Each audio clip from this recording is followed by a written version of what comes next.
திருச்சிற்றம்பலம்.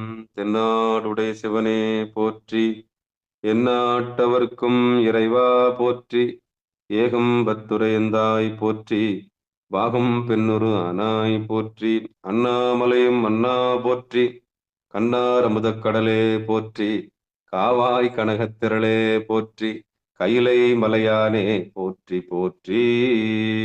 நமச்சிவாய வாழ்க, நாதன் தாள் வாழ்க. அன்பர்களுக்கு ஆன்ம வணக்கம்.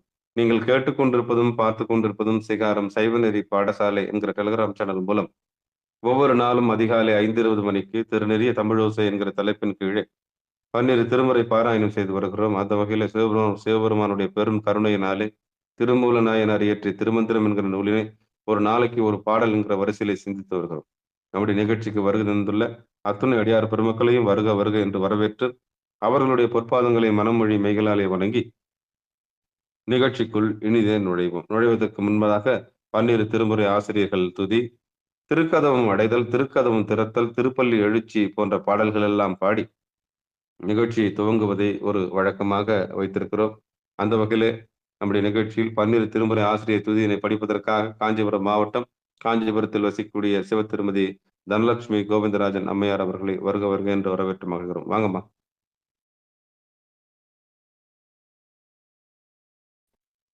திருச்சிற்றம்பலம். கணபதி துதி.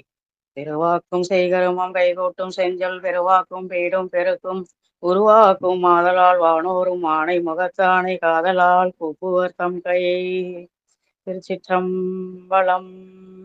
ஊழியர்கோன் எப்பொழித்த புகழியர்கோன் கடல் போற்றி, ஆழிமிசை கல்மிதப்பில் அணைந்த பிரான் அடி போற்றி, வாழி திருநாவலூர் வந்தொண்டர் பதம் போற்றி, ஊழிமலி திருவாத ஊரர் திருத்தாள் போற்றி போற்றி. திருஞான சம்பந்தர் நாவரசர் சுந்தரர் திருவாத ஊரர் மற்றை, திருமாளிகை தேவர் சேந்தனார் கருவூரர் தெல்லு பூந்துருத்தி நம்பி, வருஞான கண்டர் ஆதித்தர் வேணாட்டடிகள் வாய்ந்த திருவாளிய அமுதர், மருவு புருடோத்தமர் சேதிராயர் மூலர் மண்ணு திரு ஆலவாயார், ஒரு காரை காலம்மை ஐயடிகள் சேரமான் ஒளிகீரர் கல்லாடனார், ஒன் கபிலர் பரணர் மெய்யுணர் இளம் பெருமானோடு ஓங்கும் அதிரா அடிகளார், திருமேவு பட்டினத்தடிகளோடு நம்பியாண்டார் நம்பி, சேக்கிழாரும் சிவநெறி திருமுறைகள் 12 அருள் செய்த தெய்வீக தன்மையோரே, சிவநெறி திருமுறைகள் 12 அருள் செய்த தெய்வீக தன்மையோரே. நன்றிங்க ஐயா. திருச்சிற்றம்பலம். அருமை அருமை. அடுத்து திருக்கதவம் அடைதல். மீண்டும் தனலட்சுமி அம்மா வாங்கம்மா. திருச்சிற்றம்பலம். அருட்பெருகு தனிக்கடலும் உலகுக்கெல்லாம் அன்பு செறி கடலுமாம் எனவும் ஓங்கும், ஒரு சமய முதற் செய்வ நெறிதான் பெற்ற புண்ணிய கண் இரண்டனவும் புவனம் உய்ய, இருக்கடு உண்டவர் அருளும் உலகம் எல்லாம் ஈன்றால் தன் திருவருளும் எனவும் கூடி, தெருக்களை ஞான கன்றும் அரசும் சென்று செஞ்சடை வானவர் கோயில் சேர்ந்தாரன்றே, தெருக்களை ஞான கன்றும் அரசும் சென்று செஞ்சடை வானவர் கோயில் சேர்ந்தாரன்றே. நன்றிங்க ஐயா. திருச்சிற்றம்பலம். நன்றிங்கம்மா. அடுத்து திருக்கதவம் திறத்தல் பாடுவதற்காக தென்காசி மாவட்டம் தென்காசிக்கு அருகாமையில் உள்ள வெங்கடேஸ்வரபுரம் கிராமத்தைச் சேர்ந்த சிவ திருமதி மல்லிகா ராமகிருஷ்ணன் அம்மையார் அவர்கள் வாங்கம்மா. திருச்சிற்றம்பலம். பெருமான் பேரானந்தத்து பிரியாதிருக்க பெற்றீர்கள், அருமாள் ஒற்று பின்னை நீ அம்மாளுங்கி அறற்றாதே, திருமாமணி சேர் திருக்கதவம் திறந்த போதே சிவபுரத்து திருமால் அறியா திரு உயங்கன் திருத்தால் சென்று சேர்வோமே. திருமால் அறியா திரு உயங்கன் திருத்தால் சென்று சேர்வோமே. நன்றிங்க ஐயா. திருச்சிற்றம்பலம். அடுத்து அருமை அருமை, நன்றிம்மா, நன்றி. அடுத்து திருப்பள்ளி எழுச்சி. விஜயம்மா பாட முடியுமா உங்களால? திருப்பள்ளி எழுச்சி வாய்ப்பு இருக்கா? சரி, அடியேன் பாடுறேன். கூவின பூங்குயில் கூவின கோழி குருகுகள் இயம்பின இயம்பின சங்கம் கூவின பூங்குயில் கூவின கோழி குருகுகள் இயம்பின இயம்பின சங்கம் ஓவின தாரகை ஒளி ஒளி உதயத்து பொறுப்படுகின்றது விருப்பொடு நமக்கு தேவனல் சேரிகழல் தாளினை காட்டாய் திருப்பெருந்துறை உரை சிவபெருமானே யாவரும் அறிவறியாய் எமக்களியாய் எம்பெருமான் பள்ளி எழுந்தருளாயே யாவரும் அறிவறியாய் எமக்களியாய் எம்பெருமான் பள்ளி எழுந்தருளாயே.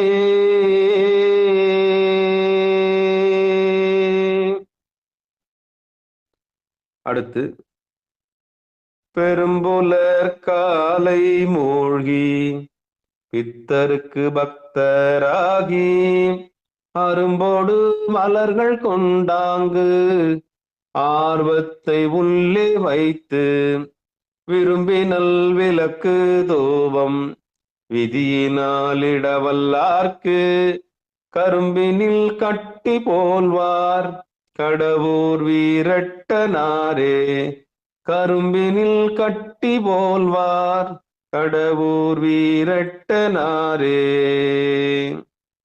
தென்னாடுடைய சிவனே போற்றி, எந்நாட்டவர்க்கும் இறைவா போற்றி. அன்பர்களுக்கு ஆன்ம வணக்கம். சிவபெருமானுடைய பெரும் கருணையினாலே திருமூல நாயனார் இயற்றிய திருமந்திரம் என்கிற நூலிலிருந்து ஒரு நாளைக்கு ஒரு பாடல்கிற வரிசையிலே நம்முடைய சிகாரம் சைவநெறி பாடசாலை வழியாக நாம் சிந்தித்து வருகிறோம். நம்முடைய நிகழ்ச்சிக்கு வருகை தந்துள்ள அத்துணை அடியார் பெருமக்களை மீண்டும் ஒரு முறை மனம் வழி மெய்களாலே வணங்கி நிகழ்ச்சிக்குள் இனிதே நுழைவோம். நமக்கெல்லாம் இப்படி ஒரு களத்தை ஏற்பாடு செய்து கொடுத்திருக்கின்ற சிகாரம் சைவநெறி பாடசாலைக்கும் நம்ம எல்லாம் ஒன்று குவித்திருக்கக்கூடிய ஒருங்கிணைத்திருக்கக்கூடிய இந்த திருவருள் கருணைக்கும் மனமொழி மெய்களாலே எம்பெருமான் திருவருளுக்கும் மனமொழி மெய்களாலே வணங்கி பிறந்து மொழி பயின்று நமக்கு இந்த உலகத்தையும் உலகத்துக்கு காரிய குருவாகவும் இந்த உலகத்துக்கு பின்னால் இருக்கக்கூடிய காரண குருவாகவும் காரியத்திற்கும் காரணத்துக்கும் அப்பாற்பட்டு இருக்கக்கூடிய சிவகுருவாகவும் வந்து நம்முடைய உடம்பில் இருக்கக்கூடிய புருவ நடுவில் எம்பெருமானுடைய திருவடியை காண்பித்து இணையார் திருவடி என் தலைமையில் வைத்தலைமை துணையான சுற்றங்கள் அத்தனையும் துறந்தொழிந்து என்ற மாதிரி எம்பெருமானுடைய திருவடியை நமக்கு காண்பித்த அந்த குருவர்களுக்கு நம்முடைய உடல் பொருள் ஆவி அத்தனையும் சமர்ப்பித்து நிகழ்ச்சிக்குள் இனிதே நுழைவோம். எம்பெருமான் திருமூல நாயனார் திருவடிகளே போற்றி போற்றி, சரணம் சரணம். திருமந்திரத்தில் 3ஆம் தந்திரத்தில் பரியங்கி யோகம் என்கிற 19வது தலைப்பில் இருக்கக்கூடிய பரியங்கி யோகம் என்கிற தலைப்பின் கீழே 16வது பாடலை நாம் இன்றைக்கு சிந்திக்க இருக்கின்றோம். திருச்சிற்றம்பலம், தில்லையம்பலம். பாடல். மேலாம் தலத்தில் விரிந்தவரார் என்னில் மாலாம் திசை முகன் மானந்தியாயவர் நாலாம் நீளத்தின் நடுவான பொருள் மேலா உரைத்தனர் மின்னிடையாளுக்கே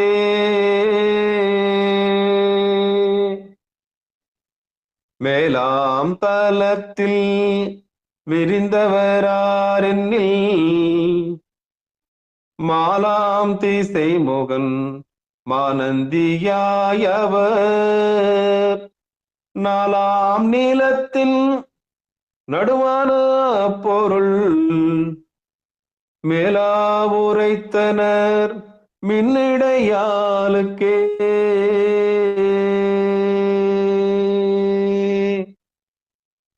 இனி பாடலை பதமா பிரிச்சு பார்ப்போம், பதங்களாக பிரிச்சு பார்ப்போம்.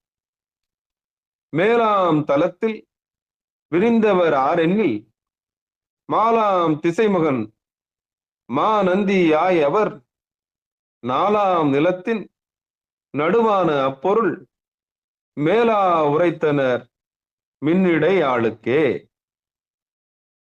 இனி பாடலுக்கான பொழிப்புரையை பார்ப்போம். தர்மயாதினம் அவங்க கொடுத்த பொழிப்புரை. திருச்சிற்றம்பலம், தில்லையம்பலம். இல்லறத்தவருள்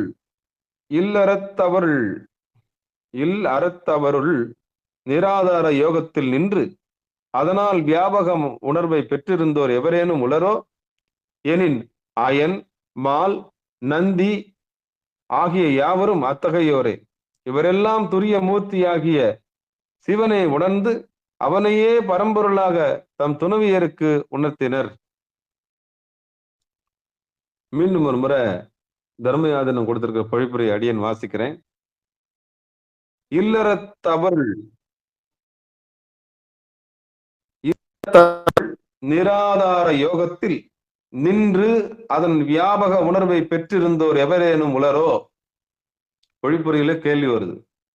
இல்லறத்தவருள் நிராதார யோகத்தில் நின்று அதனால் வியாபக உணர்வை பெற்றிருந்தோர் எவரேனும் உளரோ எனின் அயன் மால் நந்திகணங்கள் ஆகிய யாவரும் அத்தகையோரே. இவரெல்லாம் துரியமூர்த்தியாகிய, துரியமூர்த்தின்னு சொல்றாங்க, துரியமூர்த்தியாகிய சிவனை உணர்ந்து அவனையே பரம்பொருளாக தம் துணவியருக்கு உணர்த்தினர். இதுதான் பாடலுக்கான விளக்கம். மீண்டும் ஒரு முறை படிச்சுட்டேன், 2 முறை படிச்சுட்டேன், உங்களுக்கு புரியும் நினைக்கிறேன். அதாவது ஒரு பாடலை திருப்பி திருப்பியும் படிக்கும்போது நமக்கு அதுல இருந்து உள்ள அர்த்தம் இறைவனே உணர்த்துவார். நம்ம இன்னொருத்தர்கிட்ட போய் கேட்கணும்னு அவசியம் இல்லை. சாமி நம்மளுக்கு இந்த பாடல்களுக்கு விளக்கம் கொடுங்க சாமி அப்படின்னு கேட்டுட்டு ஆத்மார்த்தமா கேட்டோம்னா நிச்சயம் அதுக்கான விளக்கம் சத்தியமா கிடைக்கும். அதுல எந்த மாற்று கருத்தும் கிடையாது. இப்போ யதார்த்தமா சிகாரம் சைவநெறி பாடசாலையில இந்த பாட்டுக்கான விளக்கத்தை நம்ம யதார்த்தமா சிந்திச்சு பார்ப்போம். திருச்சிற்றம்பலம், தில்லையம்பலம். முதல்ல திருமந்திரம் நூல், இந்த ஆகம நூல் 12 திருமுறை வரிசையில தான் இருக்குது. சாஸ்திர நூல்கள் வரிசையில் இது இல்லை. ஆனா இந்த நூலை விளக்கும் போது சாஸ்திரமா தெரியும், ஆனா இந்த நூலை பாடும்போது தோத்திரமா தெரியும். நல்லா புரிஞ்சுக்குங்க. திருமந்திரம்ன்ற நூலை 14 சாஸ்திர வரிசையில போட்டாலும் சால சிறந்ததுதான். அதுல இருந்து மாற்று கருத்தும் கிடையாது. முத்தாய்ப்பா நிக்கக்கூடியது 14 சாஸ்திரங்கள்ல மூத்ததா நிற்கும். சாஸ்திர நூல்கள்லயே மூல நூலாக இது நிற்கும். எந்த மாற்று கருத்தும் கிடையாது. இதுல இல்லாத ஆகமம் கிடையாது, இதுல இல்ல சாஸ்திரம் கிடையாது, எல்லா சித்தாந்தம் கிடையாது. எல்லா சித்தாந்தமும் இதுல இருக்கு, எல்லா வேதாந்தமும் இதுல இருக்கு, எல்லா போதாந்தமும் இதுல இருக்குது, எல்லா நாதாந்தமும் இதுல இருக்குது. ஆனா இத சித்தாந்த வரிசையில போடல, பாடல்கள் வரிசையில போட்டிருக்காங்க. அதாவது தேவாரம் என்று சொல்லக்கூடிய பாடி நாதாந்த வரிசையில், நாதாம்னா பாடி துதிக்கிறதுக்கு நாதாந்தன் பேர். எம்பெருமானை பாடி பரவசமாக ஆடி துதிப்பதற்கு பேர் என்ன? நாதாந்தம் அப்படின்னு பேர். நாதத்தினாலே எம்பெருமான் திருவடியை அடைதல், யோசித்து சிந்தித்து அடைதல்னா அதுக்கு சித்தாந்தம்னு பேரு. திருவடியை 2 வகையில அடையலாம். ஒண்ணு ஒளி மார்க்கம், இன்னொன்னு ஒலி மார்க்கம். ஓசை மூலம் இறைவனை அடையணும்னா அது நாதாந்த மார்க்கம். ஒளி மூலமாக, வெளிச்சத்தின் மூலமாக இறைவனை அடையணும்னா அது சித்தாந்த மார்க்கம். 2 ஒண்ணுதான். ஓசை ஒளியலாம் ஆனாய் நீயே, உலகுக்கு ஒருவனாய் நின்றாய் நீயே. அப்போ இந்த நூல் ஒலிக்கும் பொருந்தும், ஒலிக்கும் பொருந்தும், வெளிச்சத்துக்கும் பொருந்தும், ஓசைக்கும் பொருந்தும், ஒலிக்கும் பொருந்தும். அதாவது ஓசைக்கும் பொருந்தும், வெளிச்சத்துக்கும் பொருந்தும். இந்த சுருக்கமா சொன்னா கணபதிக்கும் பொருந்தும், முருகருக்கும் பொருந்தும். ஏன்னா கணபதி ஓங்காரம்னா முருகபெருமான் வெளிச்சம். வெற்றிவேல் முருகனுக்கு அரோகரா. அப்ப இதுல இருந்து என்ன உண்மை தெரியுதுன்னா, இந்த திருமந்திரம் என்கிற நூல் ஆகம வரிசையிலும் வரும், சாத்திர வரிசையிலும் வரும், அது திருமுறை வரிசையிலும் வரும். நாதாந்தமாவும் இருக்கும், அது சித்தாந்தமாவும் இருக்கும், இன்னும் கேட்டா வேதாந்தமாவும் இருக்கும். எல்லா அந்தமாக இந்த நூல் இருப்பதற்கான காரணம் இதுக்கு பொதுமறை, எம்பெருமான் திருவருள் கருணை. அப்ப இந்த உலகம் உய்வதற்காக இந்த நூல் திருமூல நாயனாருடைய பொற்பாதங்களை மனமொழி மெய்களாலை வணங்கி இதுக்கான விளக்கத்தை பார்ப்போம். அப்போ இந்த யோகம், கேசரி யோகம் தனித்து இருப்பவர்கள் எப்படி தனிச்சு அணுகக்கூடிய விஷயத்தை நம்ம பார்த்தோம். ஆனா பரியங்கி யோகம் வந்து ஒரு கணவன் மனைவி இல்லறத்தவருள் நிராதார யோகத்தில் நின்று அதனால் வியாபக உணர்வை பெற்றிருந்தோர் எவரேனும் உலரோ அப்படின்னு இதுல கேள்வி கேட்கிறாங்க. மேலாம் தளத்தில் விரிந்தவர் ஆரெண்ணில் மாலாம் திசைமகன் நாம் மா நந்தி யாய் அவர் அப்படின்றாங்க. அப்படின்னா மேலாம் தலம், இப்ப தலம் 1ஆம் தலம், 2ஆம் தலம், 3ஆம் தலம், அடுக்குமாடி இருக்குல்ல, அந்த மாதிரி நம்ம உடம்புக்குள்ள 7 தலம் இருக்கு. மூலாதாரம், சுவாதிஸ்தானம், மணிபூரகம், மூலாதாரம், சுவாதிஸ்தானம், மணிபூரகம், அநாகதம், விசுத்தி, ஆங்ஜா, இப்படி தலங்கள் இருக்கு. மேல் வீடு, கீழ் வீடு நம்ம உடம்புக்குள்ளே இருக்கு. அப்படி வீடு வரிசை இருக்கும்போது தலங்கள்லயே மேலாம் தலம் எதுன்னா, கழுத்துக்கு மேல இருக்கக்கூடிய எம்பெருமானுடைய திருவடியை பார்க்கக்கூடிய இணையார் திருவடி, அந்த புருவ நடுவை தான் மேலாம் தலம் அப்படின்றது. அப்ப முதல் வரி என்ன சொல்லுன்னா, மேலாம் தலத்தில் விரிந்தவர் ஆரெண்ணில், அங்க போய் கூடி நின்றவர்கள் யாரு, எந்த தம்பதி கூடி இருக்கிறாங்க. அப்படி கூடி இருக்கிறவங்க எல்லாருமே யாரு? திசைமுகன், அதாவது பிரம்மா, மாலாம் திசைமுகன் நாராயணன், நாராயணன் அவன் பொண்டாட்டி கூட இருக்கிறான், திசைமுகன் அவன் மனைவியோடு இருக்கின்றான், மாநந்தி அவருடைய மனைவியோடு இருக்கின்றார், 4ஆம் நிலத்தில் நடுவான பொருள் மேலா உரைத்தன மின்னிடை ஆளுக்கே. அவங்க பொண்டாட்டிக்கு எப்படி உபதேசம் கொடுத்தாங்கன்னா, இந்த மாதிரி எம்பெருமானுடைய திருவடியை புருவ நடுவிலே பார்த்து இன்புற்று மேலாம் தலத்தில் இறைவனை தரிசனம் செய்து, எம்பெருமானுடைய திருவடி துரியத்தில் இருக்கிறது, துரியமூர்த்தி சிவபெருமான் சிவபெருமான் சிவபெருமான் என்று மால் உணர்த்தி கொடுத்தார் மகாலட்சுமிக்கு, இந்த பிரம்மதேவர் உணர்த்தி கொடுத்தார் சரஸ்வதி தேவிக்கு, அந்த நந்தியம்பர உணர்த்தி கொடுத்தார் அந்த அவருடைய மனைவிக்கு.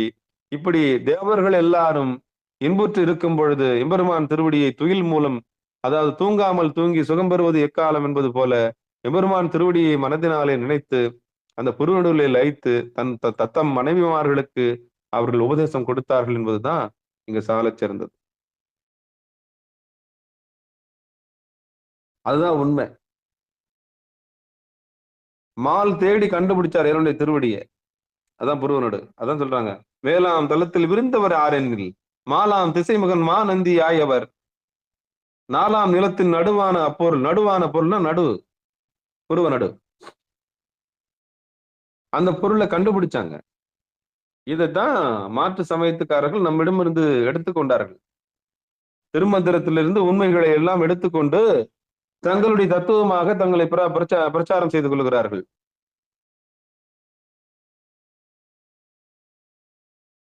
இது ஒரு விதமான நூதன திருட்டு. சித்தாந்தத்தை திருடலாம், ஆனா எல்லா மார்க்கமும் சாமியோட மார்க்கம்ன்றதை புரிஞ்சுக்கணும். எவ்வளவு பெரிய நூதன திருட்டு பாருங்க. வேதாந்தத்தை திருடி இருக்கான், சித்தாந்தத்தை திருடி இருக்காங்க, நாதாந்தத்தை திருடி இருக்காங்க. அப்படிப்பட்ட திருமூலருடைய வாக்கை திருடி தான் மாற்று சமயத்துக்காரர்கள் இங்கிருந்து எடுக்கப்பட்ட உண்மையை தான் பகிரங்கமாக தன்னுடைய மதமாக தன்னுடைய மார்க்கமாக சொல்லி கொண்டு வருகிறார்கள். இதுலதான் அப்ப மாலுக்கு ஒரு மார்க்கம் இருக்கிறது, அதுதான் வைணவம். திசைமுகனுக்கு ஒரு மார்க்கம் இருக்குது, அது அதான் பிரம்மசூத்திரம், அதாவது பிரம்மம்.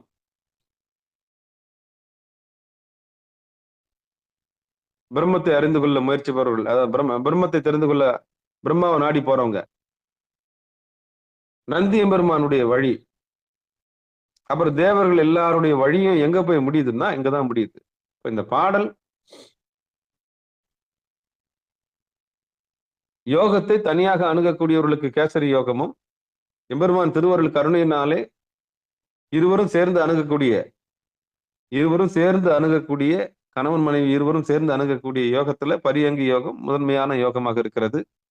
இந்த பரியங்கி யோகத்தை கையாளக்கூடிய தம்பதியர்கள் எப்படி இருப்பாங்கன்னா சிவனும் பார்வதியும் போல இருப்பார்கள். சிவனும் பார்வதியும் போல இருப்பார்கள். நாராயணனும் மகாலட்சுமியும் போல இருப்பார்கள். பிரம்மாவும் சரஸ்வதியும் போல இருப்பார்கள். நந்தியும் பெருமானுடைய மனைவியும் போல இருப்பார்கள். எல்லா தேவர்களும் இப்படிதான் மனசை ஒருநிலை செய்திருக்கிறார்கள் என்ற செய்தியே இந்த பாடல் சொல்லுது. அந்த உண்மையை தான் நம்ம தெரிஞ்சுக்க போறோம் இன்னைக்கு. தேவர்களுக்கு அந்த நிலைமைன்னா அப்ப இந்த ரகசியம் தெரிஞ்ச நாம எப்படி அதை அணுகணும்ன்ற வித்தையை மட்டும் கத்துக்கணும். ஏன்னா நமக்கு வாழ்க்கையில சொல்லி கொடுக்கறதுக்கு யாருமே இல்லை. எல்லாத்தையும் மோதி தான் தனியா மோதி தான் என்ன பண்ண வேண்டியதா இருக்குது. போய் இடிச்சு தான் கத்துக்க வேண்டியதா இருக்கு. இடிச்சு தான் தனியா மோதித்தான் அடிபட்டு நூலாக்கி தான் என்ன பண்ண வேண்டியதா இருக்கு. வாழ்க்கையில நமக்கு யாராவது சொல்லித்தர மாட்டாங்களா, நமக்கு யாராவது வழிநடத்த மாட்டாங்களா, நமக்கு யாராவது உண்மையை சொல்லித்தர மாட்டாங்களா அப்படி ஏங்குவோம். அந்த நேரம் இறைவனே தான் அந்த வலியும் வேதனையை பொறுத்து இதுதான் உண்மை, இதுதான் ஆகமம், இதுதான் சத்தியம், கவலைப்படாத அப்படி சாமியே வர்றாரு. அதுதான். ஆனா வலியும் வேதனையோடு தான் நம்ம கத்துக்க முடியும். அப்பதான் நம்ம கத்துக்குவோம். இல்லைன்னா நம்ம ஏதாச்சும் தூக்கி அசட்டை பண்ணிடுவோம். மார்க்கத்தை நம்ம அசட்டை பண்ணிடுவோம். திருவருளுடைய கருணை நம்மளுக்கு புரியாது, வலியும் வேதனையும் நமக்கு தெரியாது. அதனாலதான் சாமி நம்மளுக்கு வலியும் வேதனையை கொடுத்து தான் அந்த மார்க்கத்தை நமக்கு காண்பிக்கிறார். எம்மை நீ பரப்புவாயாக, நம்முடைய நெறியை நீ பரப்புவாயாக அப்படின்னு எப்படி சொல்லுவாரு? யாருக்கு சொல்லுவார்? எல்லாருக்கும் சொல்ல மாட்டாரு. என்னை வைத்து வியாபாரம் செய்பவர்களை குறித்து அவருக்கு அக்கறை கிடையாது. சாமி போட்டா வச்சுக்கின்னு, சாமியோட சின்னத்தை வச்சுன்னு, சாமியோட திருமுறை வச்சுன்னு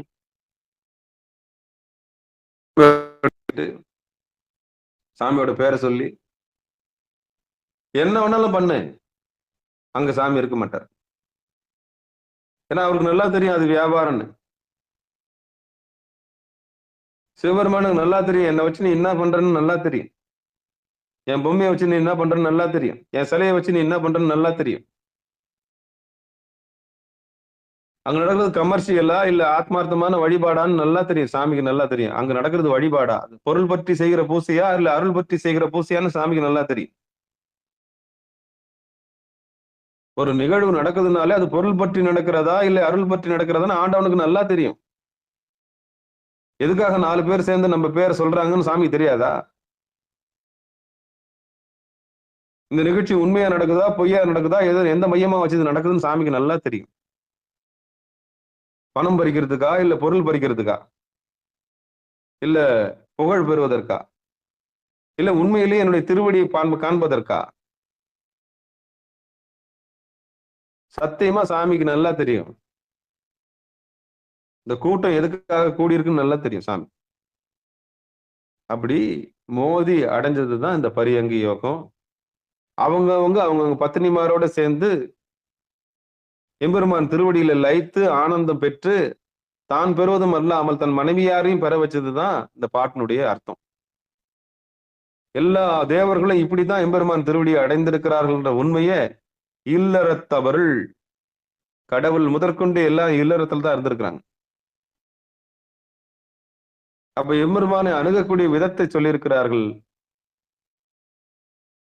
3வது வரி சொல்லுது, 4ஆம் நிலத்தின் நடுவான அப்பொருள். அவ கடவுள் முதற்கொண்டு எல்லாரும் இல்லற தர்மத்தை என்ன பண்ணிருக்காங்க? எல்லாருமே கடைபிடிச்சு, நாராயணன் முதற்கொண்டு பிரம்மதேவர் முதற்கொண்டு எல்லாருமே தாம் தத்தம் மனைவிமாருக்கு இப்படிதான் யோகத்தில் எம்பெருமான் திருவடியை பார்க்க வேண்டும் என்கிற உண்மையை சொல்லியிருக்கிறார்கள். அதுதான் சொல்லலாம். இதுக்கு மேல ஒரு மார்க்கம் இல்லை, இதுக்கு மேல ஒரு வழி இல்லை, யோகம் இல்லை. இதை நேத்து பார்த்தோம் நம்ம. நேத்து பார்த்தோம் நம்ம. இதுக்கு மேல ஒரு யோகத்துடைய ரகசியம், யோகம் எங்க முடியுதுன்னு பார்த்தோம். யோகம் எங்க முடியுதுன்னு பார்த்தோம் நம்ம. யோகத்தின் நிறைவு எங்கன்னு பார்த்தோம் நேத்து பாடல்ல. இன்னைக்கு என்ன சொல்ல வர்றாருன்னா, மேலாம் தலத்தில் விரிந்தவர் யார் எண்ணில், அந்த மேலான தலம் எதுன்னா புருவ நடு. அப்ப கணவன் மனைவி 2 பேரும் போகத்தில் செல்லாமல் யோகத்தில் முதல்ல போகத்துல விளையாடி, அதுல திளைத்து, அதுல ஆய்ந்து அறிந்து மேலான வீடாக இருக்கக்கூடிய புரு நடுவிலே கவனத்தை செலுத்தி வெற்றி பெற்றவர்கள் அந்த வெள்ளியாக இருக்கக்கூடிய சுக்கிலத்தையும் சுரோனியத்தையும் செலவு செய்யாமல் எம்பெருமான் திருவருட்கள் அது ஒரு சொத்து மாதிரி அது. வீணா கீழே செலவு பண்ணாம மேல கொண்டு வந்து அப்படி செலவு பண்ணா சந்தானத்துக்காக செலவு செஞ்சு அப்படி ஒரு குழந்தையை உற்பத்தி பண்ணி கொண்டாந்து கொடுத்துட்ட பிறகு மீண்டும் அதை மேல கொண்டாந்து சேர்த்து திருவள்ளுவர் கருணையினாலே லைத்திருக்கக்கூடிய கலையை கற்றுக்கொண்டவர்கள் தான் இந்த திருமாலும், இந்த நாராயணனும், இந்த நான்முகனும், இந்த தேவர்கள் எல்லாரும் இப்படிதான் தன்னை யோகத்தில் இப்படித்தான் நெறிப்படுத்தி கொண்டார்கள்.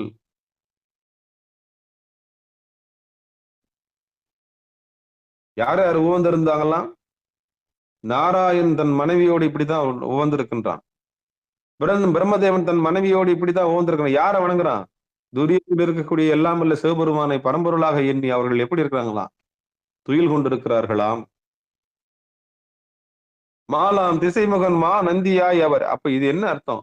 திருமூலர் ரொம்ப சுருக்கமா முடிச்சார். நாராயணனே இப்படிதான் இருக்கிறான், பிரம்மதேவனே இப்படிதான் இருக்கிறான், அவன் பொண்டாட்டி கூட இப்படிதான் இருக்கிறாங்க. அவ்வளவுதான். விஷயம் தெரிஞ்சவங்களும் இப்படிதான் இருக்காங்க. அப்ப நம்ம எப்படி இருக்கணும்? அப்ப இல்லற தர்மம்னா இல்லறத்தவருள் யார் ஒருவர் நடுவான அந்த மெய்யான மெய்ப்பொருளை ஏகாந்தத்தில் இருந்து திளைத்திருக்கிறார்களோ அவர்கள் எம்பெருமான் திருவடிகளை லயித்து பேரின்பத்தை அடைவார்கள்.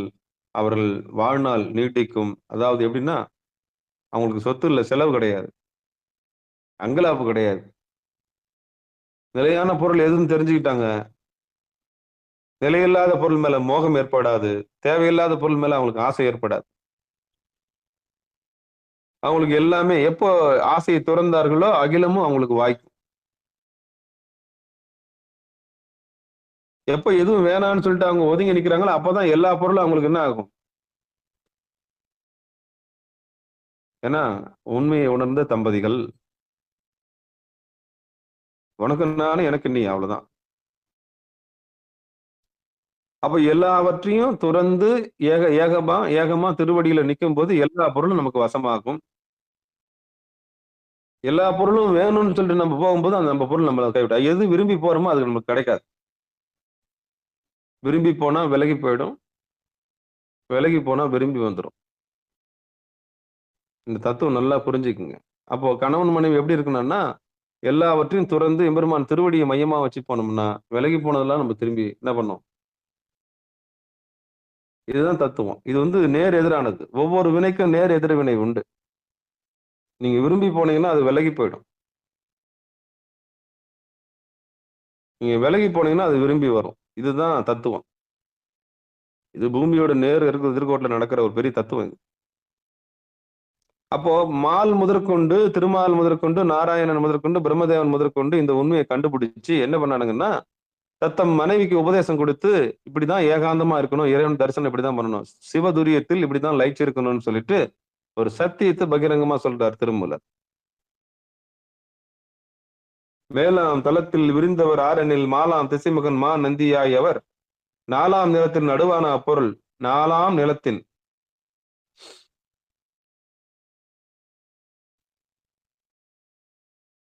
மேலா உரைத்தனு மின்னிடை ஆளுக்கு. அவன் பொண்டாட்டிக்கு இப்படிதான் உபதேசம் கொடுத்தான். உபதேசம் இப்படிதான் கொடு. உபதேசம்னா உபன்னா அருகாமையில, தேசம்னா அது பரம்பொருள் இருக்கக்கூடிய பரலோகம். அப்போ உபதேசம்னா என்னன்னா தேசம்னா அதான், தேசம்னா நாடு, நாடுன்னா இது அதான் வீடு. அப்ப இறைவனுக்கு அருகாமையில யார் ஒருத்தர் சுட்டி காமிக்கிறாங்களோ அதுக்கு உபதேசம் வாங்கிட்டீங்களான்னு கேட்கறது. உபதேசம் வாங்கிட்டீங்களான்னு கேட்கறாங்கல்ல, அதான் உபதேசம். குரு உபதேசம்ன்றது இதுதான். ஒரு நல்ல குரு உபதேசம் கொடுப்பாரு. எப்படி கொடுப்பாருன்னா இறைவனுக்கும் உங்களுக்கும் எந்த குறுக்குல ஏஜென்ட்டா இருக்க மாட்டார். அப்ப உபதேசம் அவங்கவுங்க மனைவிமாருக்கு எப்படி கொடுத்தாங்களாம்? இப்படித்தான் கொடுத்தாங்களாம். அப்ப வீணா போகத்துல போகாம யோகத்துல போய் எம்பெருமான் திருவடியில லயிச்சிருந்ததுனால அவர்கள் எல்லாம் தேவர்கள் ஆனார்கள், அழியா வரம் பெற்றார்கள், சாகா கலையை பெற்றுக் கொண்டார்கள். இதுதான் அங்க செய்தி. மீண்டும் ஒரு முறை இந்த பாடலை படிச்சு நிகழ்ச்சியை நிறைவு செய்யலாம். அப்ப சிவபெருமானை உணர்ந்து அவனையே பரம்பொருளாக தம் துணைவியாருக்கு உணர்த்தினர் அப்படின்ற செய்தியை திருமூல நாயனார் சொல்றார். அவர் தத்தம் மனைவிமார்களுக்கு உணர்த்தினார்லாம். எப்படி? சிவபெருமான் தான் மூல பரம்பொருள் என்று உணர்த்தினார்களாம். எவ்வளவு பெரிய உண்மை பாருங்க இந்த பாட்டு. திருப்பி ஒரு முறை இந்த பாட்டை படிச்சிருங்க. மேலாம் தலத்தில் விரிந்தவராரென்னில் மாலாம் திசை முகன் மானந்தியாயவர் நாலாம் நீளத்தின் நடுவான பொருள் மேலா உரைத்தனர் மின்னிடையாளுக்கே. ரொம்ப கஷ்டப்பட வேண்டாம். பெரிய பெரிய ஜாம்பவான்கள்லாம் இப்படித்தான் தவம் பண்ணி எம்பெருமான் திருவடி அடைஞ்சிருக்கிறாங்க. அதனால நம்ம சிகார சைவநெறி பாடசாலைக்கு வந்தவங்க எல்லாம் பயப்படாதீங்க. எம்பெருமான் திருவடி சொல்லவும், ஆனா 10 காசு சம்பாதிக்கிறது கஷ்டம். முறையா சம்பாதிக்கிறது கஷ்டம் இந்த பூமியில. நான் சொல்றேன் இறைவன் சுலபம். ஆனா 1 ரூபாய் நான் நேர்மையா சம்பாதிக்கிறது ரொம்ப கஷ்டம். ரொம்ப கஷ்டம்.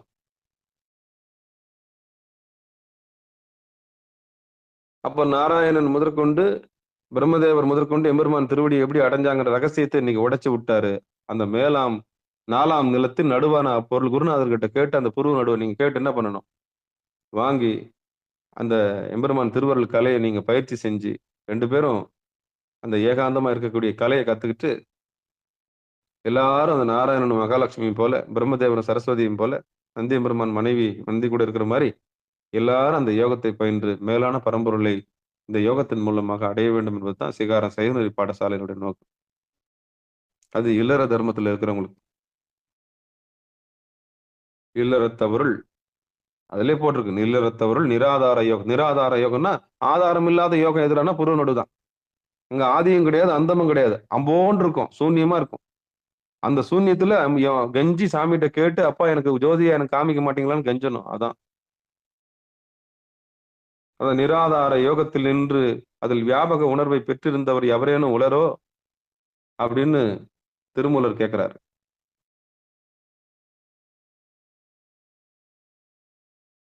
அப்படி எல்லாரும் நீங்க கவலைப்படாதீங்க. அயன், மால், நந்தி, நாராயணன் இப்படி எல்லாருமே அந்த யோகத்தை செஞ்சவங்க தான். அதனால நாமளும் என்ன செய்வோம்? அந்த பதம் அடையறதுக்கு திருவருள் கருணையினால போகத்துல இருந்து மீண்டு யோகத்துல மாறி திருவருள் கருணையில நிலைச்சு நின்று அவங்களோட மேலாண் நிலை நம்ம எல்லாரும் அடையலான்றதுதான் திருமூலருடைய வாக்கு. எவ்வளவு சுலபமா நம்மள எல்லாம் தேவர்களா மாத்திட்டாரு பாரு. மிருக நிலையிலிருந்து மனித நிலை, மனித நிலையிலிருந்து தெய்வ நிலை, தெய்வ நிலையிலிருந்து இறைநிலைக்கு மாற்றுவதற்கு இது ஒரு பெரிய உதாரணம், சாட்சி. அப்ப இதெல்லாம் நமக்குள்ள நடக்கணும்னா குரு அருள் வேணும். குருநாதருடைய பார்வை நம்ம மேல படணும். குருநாதருடைய பார்வை நம்ம மேல பட்டாதான் அந்த இழிவான குணம் நம்மளை விட்டு போகும். இழிவானதுன்னா என்ன? நமக்கு நல்லா தெரியும். மிருகநிலை, அப்புறம் மனித நிலை, அப்புறம் தெய்வ நிலை, அப்புறம் இறைநிலை. தமோ குணம், ரஜோகுணம், சாத்வீக குணம். தமோ குணம் எடுத்த உடனே சட்டை பிடிக்கும், எரிஞ்சு நிற்கும், கண்ணெல்லாம் செவந்து நிற்கும், அடிச்சு துவாம்சம் பண்ணிடும். எடுத்த உடனே அடித்தான். ரஜோகுணம் கொன்னுடும், தின்னுடும் ஆளை. சத்வகுணம் அத்தனையும் வேடிக்கை பார்க்கும், அவளையும் பொறுத்துக்கும். அதுதான் சத்வகுணம். அதை தாண்டினா தான், அந்த குணத்துக்கு வந்தாதான் நம்ம மோட்ச முக்திக்கான ஜீவன் முத்திரர்களாக மாற முடியும். இல்லைன்னா மீண்டும் மீண்டும் பிறப்பெடுத்தா நம்ம என்ன பண்ணணும்? ஆமா. சரி, இவ்வளவு ரகசியம் தெரிஞ்சு இந்த யோக துரியத்தை தெரிஞ்சு அந்த சக்கரத்தை தெரிஞ்சு எம்பெருமான் திருவடியில லயிச்சிருக்கக்கூடிய பெரிய கலையை நம்ம எல்லாரும் முயற்சி செய்யும். அதனால 24 நிமிஷம் தனியா உட்காருங்கன்னு முதல்ல சொல்றது. அது கேசரி யோகம். அவங்க பத்தினிமாரு கூட உட்காரும் போது அது பரியங்க யோகம். அவ்வளவுதான். ரொம்ப சிம்பிள். ஐயோ எல்லாரும் இப்படி பண்றாங்களான்னு சந்தேகம் வரக்கூடாது. அதனால தான் அந்த பாட்டுல சந்தேகத்தை விளக்கிறார். நாராயணனே இதை செஞ்சுட்டு தான் உட்காந்துருக்கிறான். பிரம்மதேவனே இதை தான் செஞ்சு நிற்கிறான். அவன் முன்னாடி கூட இப்படிதான் இருக்கிறானுங்க. நீங்களும் அப்படி இருங்கன்றதுதான் திருமூலருடைய வாக்கு. அப்ப எப்படி வாழணும், எப்படி இல்லறம் இல்லறம் பண்ணணும்ன்ற ஒரு பெரிய டெஃபினேஷன நம்மளுக்கு வரையறுத்து கொடுத்திருக்கார். அப்படி சொல்லி அவருடைய பொற்பாதங்களை மனமொழி மெய்களாலே வணங்கி நிகழ்ச்சியை இனிதே நிறைவு செய்வோம். இதுல ஏதாவது சந்தேகம் இருந்தா அப்புறம் தனிப்பட்ட முறையில் பேசலாம். வாழ்த்து. மண்ணில் நல்ல வண்ணம் வாழலாம் வைகளும் எண்ணின் நல்ல கதிக்கு யாதுமாறு குறைவில்லை. கண்ணின் நல்ல அக்தரும் கழுமல வளநகர் பெண்ணின் நல்லாளோடும் பெருந்தகை இருந்தது. தனம் தரும் கல்வி தரும் ஒரு நாளும் தளவறியா மனம் தரும் தெய்வ வடிவம் தரும் நெஞ்சில் வஞ்சமில்லா இனம் தரும் நல்லனையெல்லாம் தரும் அன்பர் என்பவருக்கு கணம் தரும் பூங்குழலால் அபிராமி கடைக்கண்களே. ஆறிரு தடந்தோல் வாழ்க அறுமுகம் வாழ்க வெற்பை கூறுசை தனிவேல் வாழ்க குக்குடம் வாழ்க செவ்வேல் ஏறிய மஞ்சை வாழ்க ஆனைதன் அணங்கு வாழ்க மாரிலா வள்ளி வாழ்க வாழ்க சீர் அடியார் எல்லாம் வான்மிகில் வழாது பெய்க மலிவலம் சுரக்க மன்னன் கோன்முறை அரசு செய்க குறைவிலாது உயிர்கள் வாழ்க நான்மறை அரங்கல் உங்க நற்றவம் வேள்வி மல்க மேன்மைகுள் சைவ நீதி விளங்குக உலகமெல்லாம் மேன்மைகுள் சைவ நீதி விளங்குக உலகமெல்லாம் மேன்மைகுள் சைவ நீதி விளங்குக உலகமெல்லாம் என்று சொல்லி நிகழ்ச்சியை இனிதே நிறைவு செய்வோம். இப்படி ஒரு யோகம் கிடைச்சிருச்சுன்னு சொல்லிட்டு கோயிலுக்கு போகாம இருந்துடக்கூடாது. உங்க கணவன் தான் உங்களுக்கு கடவுள், உங்க மனைவி தான் உங்களுக்கு கடவுள்னு தெரிஞ்சு போச்சுன்னா கொண்டாட ஆரம்பிச்சிருவீங்க. அதுக்கப்புறம் வெளியே எங்கும் போக வேண்டிய அவசியம் இல்லைன்னு வீட்டுக்குள்ளேயே முடங்கி இருந்துடக்கூடாது. இருந்தாலும் 4 பேருக்கு நம்ம ஒரு வழிகாட்டியா இருக்கணும். வருகிற சந்ததிக்கு நீங்க ஞானம் அடைஞ்சா கூட, தெளிவு அடைஞ்சா கூட, புருவ நடுவுல உங்களுக்கு இறைவன் தெரிஞ்சுட்டா கூட, ஜோதி தெரிஞ்சு நீங்க ஆத்மார்த்தமா, ஆனந்தமா இருக்கிற ஒரு பெரிய கலையை நீங்கள் கற்றுக்கொண்டால் கூட, நீங்கள் கோயிலுக்கு செல்ல வேண்டும் என்கிற விண்ணப்பத்தை நான் வைக்கிறேன். காரணம் என்னன்னா, அடுத்த தலைமுறைகளுக்கு கோயிலுக்கு செல்லக்கூடிய பழக்கத்தை நாம் உண்டாக்கி, அவர்களுடைய தேடல்களை நாம் உறுதிப்படுத்தி, அவர்கள் எங்கே தேடி, எங்கே அடைய வேண்டும் என்கிற உண்மையை நம்ம சொல்லி காமிக்கிறோம்னா, நிச்சயம் கோயில்கள் அவசியம். அது எம்பெருமானுடைய திருவருள் கருணை அது. பரார்த்த பூசை அவசியம். அந்த பூசையிலயும் போயிட்டு நம்ம கலந்துக்கணும். உண்மை தெரிஞ்சு போய் கலந்துக்கணும். ஆமா. அறியாமையினால போய் சாமிய வழிபட்டது ஒரு பக்கம் இருந்தாலும், உண்மைன்னா என்னன்னு தெரிஞ்சு, எது திருவடி, எது எம்பெருமானுடைய திருவடி, எது நந்தி தேவருடைய இருப்பிடம், எது கொடிமரம், எது பலிபீடம், யார் தட்சிணாமூர்த்தி, யார் நாராயணன், யார் பிரம்மதேவர், எது லிங்கம், எது ஆவுடையாரு, எது எது எது அருள் சக்தி, இப்படின்னு உண்மை தெரிஞ்சு போய் கோயிலுக்கு போறது வலம் வரும்போது, ஒரு ஆத்மார்த்தம் நிறைவு ஏற்படும். அது தெரியாம வலம் வர ஆத்மாக்களுக்கு நீங்கள்லாம் ஒரு கலங்கரை விளக்கமா இருந்து, இந்த உண்மையை பகிரங்கமா சொல்லி, திருவருள் கருணையினால அவர்களை எல்லாம் தெளிவுபடுத்தி, மெய்ஞானிகளாக மாற்ற வேண்டியது தான் நம்முடைய அதாவது கடவுள் இல்லைன்னு சொல்றவனை பத்தி நம்மளுக்கு கவலை கிடையாது. கடவுள் இருக்குன்னு அலையறான் பத்தியா, அவனுக்கு தான் நம்ம தேடல் உள்ளவனுக்கு. ஆமா. உலகாயுதமா இருந்தாலும், அவன் உலகியல் பொருளை தேடினாலும் அவனுக்கு மெய்ப்பொருளை காண்பிக்க வேண்டியது நிகழ்ச்சிக்கு சிகாரம் சைவநெறி பாடசாலைக்கு வரவங்க ஒவ்வொருக்கும் பொறுப்பு இதுதான். கடைசி வரல அவங்கள ஏமாத்த விட்டுறக்கூடாது. அந்த ஜீவன் ஏங்கி ஏங்கி சாகவும் கூடாது. அப்படி சாகாம அந்த உயிர்களை இந்த பக்கம் திருப்பி எம்பெருமான் திருவடியை காண்பிக்கிற பெரிய ஒரு கலங்கரை விளக்கமாக நீங்க எல்லாரும் இருக்கணும்னு சொல்லி, ஒரு வழிகாட்டியாக, ஒரு ஆன்மீக விழிப்புணர்வு ஆளாக நீங்க எல்லாம் மாற வேண்டும் என்று சொல்லி நிகழ்ச்சியை இனிதே நிறைவு செய்வோம். மற்றுனையாவது நமச்சிவாயவே. திருச்சிற்றம்பலம், தில்லையம்பலம். அன்பர்களுக்கு ஆன்ம வணக்கம். நீங்கள் கேட்டுக்கொண்டிருந்ததும் பார்த்து கொண்டிருந்த சிகாரம் சைவநெறி பாடசாலை என்கிற டெலிகிராம் சேனல் மூலம் ஒவ்வொரு நாளும் அதிகாலை 5:20 மணிக்கு திருநெறிய தமிழோசை என்கிற தலைப்பின் கீழே 12 திருமுறை பாராயணம் செய்து வருகிறோம். அதிலே குறிப்பாக சிவபெருமானுடைய பெரும் கருணையினாலே திருமூல நாயனார் இயற்றிய திருமந்திரம், திருமூல நாயனார் இயற்றிய திருமந்திரம் என்கிற நூலிலிருந்து ஒரு நாளைக்கு ஒரு பாடல் சிந்தித்து வருகிறோம். அந்த வகையிலே நம்முடைய நிகழ்ச்சிக்கு வருகை தந்து சிறப்பித்த அத்தனை உள்ளங்களுக்கு மனமார்ந்த நன்றிகளை சொல்லி நிகழ்ச்சியை இனிதே நிறைவு செய்வோம். மீண்டும் இன்றிரவு சிறப்பு நிகழ்ச்சியாக உள்ள 8 மணிக்கும் பிறகு 9:50க்கும் உள்ள சிறப்பு நிகழ்ச்சியில் அடியார் பெருமக்கள் கலந்து கொள்ளும்படி பணிவன்போடு கூறி நிகழ்ச்சியை இனிதே நிறைவு செய்வோம். நற்றுணையாவது நமச்சிவாயவே. நமச்சிவாயவே ஞானமும் கல்வியும், நமச்சிவாயவே நான் அறிவிச்சையும், நமச்சிவாயவே நான் அவின்றேத்துமே, நமச்சிவாயவே நன்னெறி காட்டுமே என்று சொல்லி நிகழ்ச்சியை இனிதே நிறைவு செய்வோம். நன்றிங்க. அனைவருக்கும் வணக்கம். திருச்சிற்றம்பலம், தில்லையம்பலம்.